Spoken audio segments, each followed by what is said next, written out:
You're watching The Verdict with Swaminathan Aiyar right here on ET. Now, it's a big budget day. Now we're going to shift focus from corporates to a macro panel. Special guests joining us, Kaushik Basu, Chief Economic Advisor to the Finance Minister. We've got Jim O'Neill of Goldman Sachs and Swami right here with us. Kaushik Basu, I want to start this off with you. Swami's take on the budget is that it's a realistic budget, but one that missed the opportunity to push reforms. Would you agree with that view? I think so, but let me explain. I feel this is very much a workman's budget, a budget which signals to Indians across the board that, look, last year has been a year of politics, year of slowdown, but let's just get down to good, solid, professional work. On reforms, yes, I would have liked there to be more reforms during the year and also very, very clear guidelines as to where we are going. But that begins to interface economics with politics, and there is coalitional matters which come in and broad support comes in. And you know that this is not something to lament about India. This is a fact of democracy that you have to carry opinion with you. What this budget does is it gets us into a relatively even keel. Fiscal deficit, we are saying, yes, we are not proud of what happened this year, but we are very, very determined to put it on a consolidation path. If you look at our plans on subsidies, for the first time we are laying out a roadmap that over the next 3 years we are going to consolidate on this. We've never done this before. So this is basically getting it into a level, even keel, so that reforms are now possible. And I believe that reforms right now would be so good for politics as well as economics that I'm keeping my fingers crossed that, having stabilized the ship, you will see some reforms. I would have liked to have seen them sooner, but fingers crossed that they will come now. If Kaushik Basu's fingers are crossed, that means there has certainly got some serious work to be done. Jim O'Neill, the budget has clearly got itself targets that many believe are not achievable. GDP growth is 7.6% in India for FY13. Many other agencies are talking about a growth rate below 7%. Do you really buy this budget on growth? Yeah, that is very interesting. Despite what I just said and what that implies as a potential risk for Indian markets, the indicators that we track suggest that India is rebounding quite quickly from its period of weakness. And it wouldn't surprise me if the finance minister's right. It looks, you know, we have a reasonably cautious forecast for India ourselves this year, but the current things that we track suggest growth could easily get back to the high 7s, if not 8% for next year. Swami, come in on this, the fact that everybody is worried about how realistically are we going to achieve this growth rate. I mean, people are worried whether 7.5, 7.6 is something that we should go as a good assumption, given that, you know, everyone, including Kaushik Basu, Montek Singh, have all said 7% is what we really think we can deliver. Well, look, if you, as Kaushik wrote in the economic survey, we are far more integrated with the world economy than people have realized, far more integrated than the USA and Japan. In those circumstances, when you say, will we do 7.6, frankly, it depends on the world economy. If you have a situation where Israel attacks Iran and the price of oil goes to $150, no chance. If by any chance at the end of all the Eurozone crisis recurs, there's another run on Greece or on Portugal, if there's a slowing down there, again, I don't think we'll make 7.6. I think we need to keep one thing in mind. The world is slowing down. China, our great superstar China, is projecting a slower growth of 7.5%. So the question is, have we got to a stage where we are going to go faster than China? And I would say there needs to be some question of whether that is really going to happen. So if there's slow growth and there are many risks there, it's not going to happen. If on the other hand, all the risks that we are talking about don't come about, suppose the world economy does grow at a good old pace, then yes, of course, 7.6 is certainly on. Right. Kaushik Basu, it's not just your growth target, but Swami is skeptical about the fiscal deficit target as well, and not without a reason. When 4.6 becomes 5.9%, it's hard to trust the 5.1% figure that you put out for the next fiscal. There is a credibility deficit as far as our fiscal deficit is concerned. What would you do to convince, how would you convince the skeptics rather? Well, I will tell them that if they go to the previous year, it went the other way around. we were expecting a certain deficit and we did better than that. To which people will say that you had 3G to help you do that.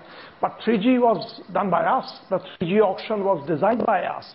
So it was a part of the government's plan which made us do better than what we had anticipated. This year, yes, we did worse than what we had anticipated.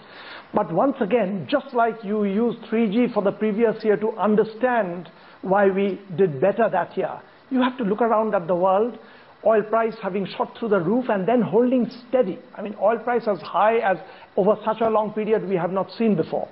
Europe tanking in a way that could not have been anticipated. Given this scenario, the fact that we missed the fiscal deficit is understandable. Understandable does not mean that you sit back and say that that's fine. This year is understandable, but we want to consolidate. And the fact that in the budget speech, we are giving out not just what we will do this year, but what we plan to do over the next couple of years, shows that we understand the importance of fiscal consolidation. Yes, we missed it, but we will not miss it next time, the target. And you know, let me add just one more remark. 5.1% is not that great a target. We could have made it look even better by getting it down to 4.9%.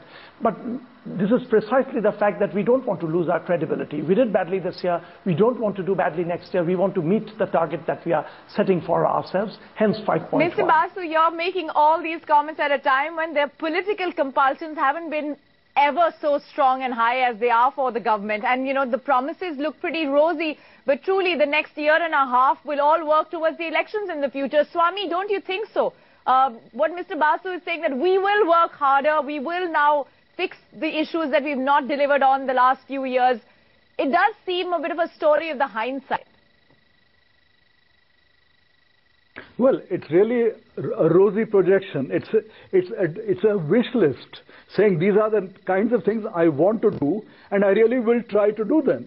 But if Mamta says, over my dead body, I think they quickly retreat. Because at the end of it all, you can't go ahead with major reforms if you're not in power. And, you know, the current issue, first and foremost, is survival. First survive, then you can see what is possible in terms of reform. Well, so far, India Inc. has said that the budget is 4 on 10. The hope is politicians will then claim that the budget for them is 6 on 10. Joining us now for a political discussion to this budget is Kapil Sibal and Raji Pratap Rudy. Of course, Swaminathan Aiyar very much with us. Mr. Sibal, to start with you, Swami's verdict is that this is a middle-of-the-road budget. The government may have had the opportunity to do a lot more, but it did not. Do you think the FM missed the bus to do a serious hard talk? Well, what is the challenge that was facing the finance minister? The real challenge was that he wanted fiscal consolidation. The fiscal deficit was 5.9%, and he wants to reduce it. So I think his first task was to attempt to reduce the fiscal deficit, bring about fiscal consolidation. And I think he addressed that extremely well. And he's hoping for about 70,000 crores by way of revenues during the course of the year and bring down the fiscal deficit to 5.1%. At the same time, he has got enough monies to fuel and to finance his and to fund his public schemes, whether it's Manrega or it's food subsidy or it's any of the other subsidies. He needs money to fund that. And so he's brought about a marginal increase in service tax and excise duty, so from 10 to 12%, which is very marginal. And he's raising 45,000 crores there. And by giving some slight advantage to the individual taxpayer in the direct taxes arena, I think it's an extremely balanced budget, a budget that lays down the groundwork for the future, because if fiscal consolidation takes place and we get a growth of 7.6% in the next fiscal, I think that then he can move forward. As far as the reforms are concerned, we hope that the opposition will help us move forward in the DTC as well as the GST. Swami, Kapil Sibal is making it seem so simple, isn't it? As far as the reforms are concerned, we're hoping the opposition will help us. It isn't that easy, because the government needs to fix its own house. Well, exactly. He's talking about opposition cooperating when there's problem with the allies. And Mamata Banerjee is the person who has held up multi-brand retail. Now, in the budget speech, once again, Pranab Mukherjee says, you know, this is really a very, very good thing. The nation needs it. And we hope we will make progress towards a political agreement on this. I'm afraid there is no sound from Calcutta that suggests any change on Mamata Banerjee's part. So, you know, there's no point saying with opposition help we are going to get things through. It's very tough. There's a lot of resentment. There's a lot of uncertainty within the allies. So let us see. Either the government says, I'm going to be so keen on reform that I'm going to take very major political risks. I'm just going to go ahead and do it and dare them to topple me. Or else it's going to sit quiet and say, well, we may propose, but Mamata disposes. Which of those two scenarios is more realistic? Number two. Okay, let's get Rudy in to react to that. Rudy, you know, as a real opposition, so to speak, the government's been trying to work on a consensus on FDI in multi-brand retail. Would the BJP collaborate with the government if you go on calling this budget as a flat budget, not serious on reform? Well, the government has to bring a consensus in its own support partners and alliance partners. And it's not, the onus is not on the BJP to pursue the policies of the government. That's why I said real opposition. Said that, we have made our very categorical stand that we are no way, in no situation going to accept FDI in multi-brand retail. Mr. Civil, comment on that. No forward movement on, you know, aviation, which was desperate for FDI, insurance, retail. Now, many of these, we would believe, are getting hostage to coalition politics. You go on saying if, and we are hopeful that the opposition will help. But what is the government doing to bite the bullet, so to speak? Why just coalition politics? I wouldn't want to use the word hostage, but these are ideas on which, unless there is a consensus that emerges, Parliament will not be allowed to function. And so we can't do something even as a non-legislative measure if you stall Parliament. So I'm not saying it's hostage, but I think it's time for all political parties to get together and arrive at a consensus to take this country forward. And that's something that we have to do. But forgetting this, there are areas where we are moving forward very quickly. Take, for example, the IT sector, which has delivered with an annual growth rate of over 15%. And that will continue to deliver. The telecom sector, I think, has huge possibilities ahead because there's enormous depth in the market there that will deliver. The pharma sector is delivering, and I think there'll be a turnaround in the aviation sector as well.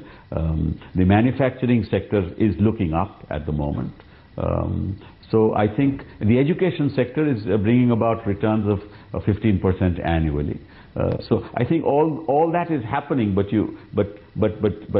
journalists only talk about where there is an impasse, as if nothing else is happening in other sectors of the economy.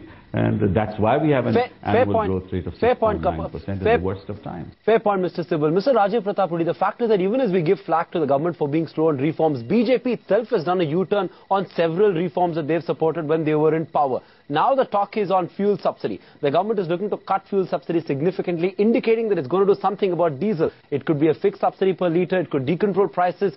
Would you support such a move?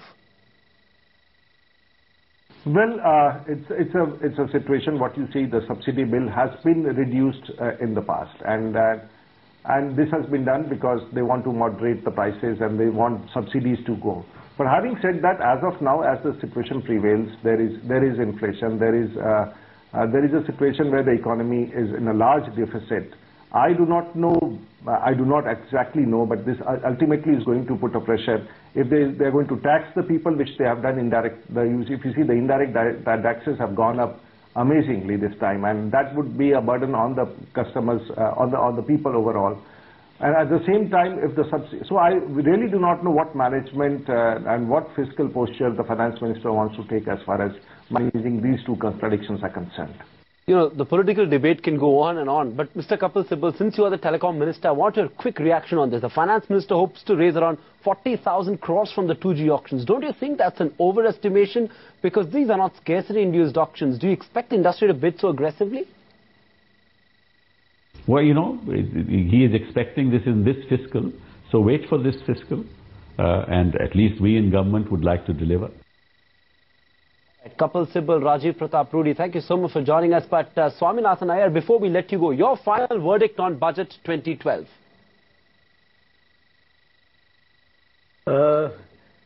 It is something which every now and then expresses pious intentions, but I'm afraid it doesn't have the courage of its convictions. It says we have to carry everybody with us, and if we can't, then frankly it's almost like saying that paralysis is not an accident, paralysis is the key to survival. That is the kind of somewhat sober bottom line I'm getting on the issue of reform.